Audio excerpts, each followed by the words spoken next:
recherche sur la mucoviscidose, c'est un sujet qui est très vaste, hein. C'est une maladie complexe où il y a de la génétique, où il y a de la physiologie, où il y a de la pharmacologie. Et c'est vrai qu'on a progressé beaucoup depuis 20 ans. Aujourd'hui, on voit les premiers médicaments qui permettent de traiter au moins une petite partie des malades. Donc on est dans une dynamique positive et bien sûr aussi il reste encore beaucoup de travail parce que ce n'est pas une maladie qu'on sait guérir aujourd'hui, mais c'est une maladie pour laquelle on comprend chaque jour un petit peu mieux finalement ce qui se passe dans cette maladie et puis on voit arriver ce qui était quand même un peu inespéré, des premières thérapies spécifiques de la maladie.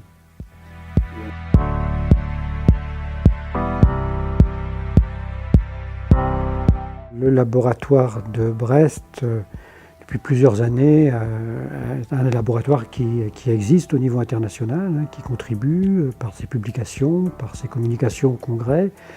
Il fait partie des laboratoires INSERM qui sont, comment dirais-je, très bien visibles dans le domaine de la mucoviscidose.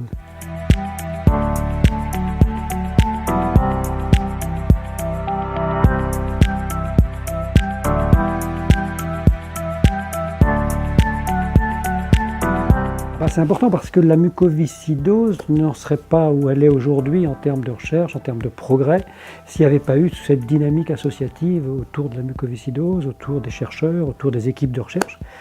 Et je crois qu'ici, en particulier dans le Finistère, on a bénéficié réellement d'un soutien très très fort des coureurs, des sportifs. Et pour nous, et pour les équipes, et pour les chercheurs, c'est un encouragement formidable finalement. Ça nous aide d'abord sur le plan concret pour rester dans la course.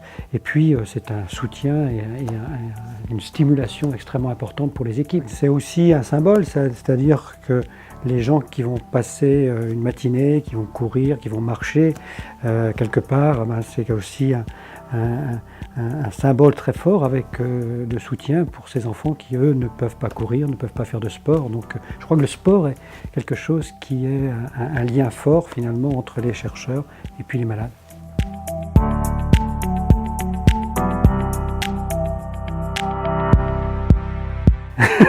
Ah, moi je les ferais sûrement, mais prêt, je ne ferais sûrement pas.